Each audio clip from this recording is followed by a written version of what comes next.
Ils ont envahi notre quotidien et vous êtes de plus en plus nombreux à ne plus pouvoir vous en passer. Eh bien, sachez que téléphone portable et tablettes ne seraient pas sans danger pour nous, mais surtout pour nos enfants. Ce soir, vous allez entendre le témoignage d'un Martiniquais frappé par un cancer de l'oreille interne. Pour les spécialistes qui l'ont suivi, aucun doute, sa maladie est liée aux ondes du portable. Franck Zozor, William Zebina.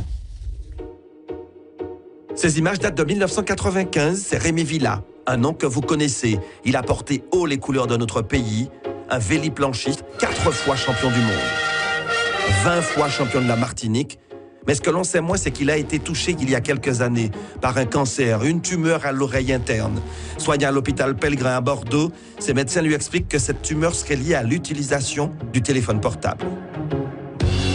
Les médecins m'ont dit clairement, tout ceci est dû au téléphone portable. Notre service pour les tumeurs à l'acoustique a été augmenté par 5, multiplié par 5 depuis l'avènement du portable. Je fais tout ce qu'il ne fallait pas faire. Dormir avec un téléphone à côté de ma tête, à 30 cm de ma tête. Chose à ne jamais faire. Donc il faut éteindre impérativement son téléphone portable quand on est dans une chambre ou le laisser à l'extérieur.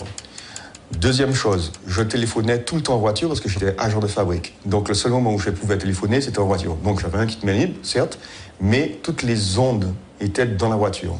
Et à Bordeaux, les spécialistes lui ont expliqué comment les ondes magnétiques du portable agissaient sur l'oreille interne. Vous avez dû pu contraster par vous-même que quand vous téléphonez longtemps, votre oreille chauffe. Et bien ça, qu'est-ce que ça fait? Ça simplement cuit votre oreille. Et donc l'oreille interne est extrêmement fragile.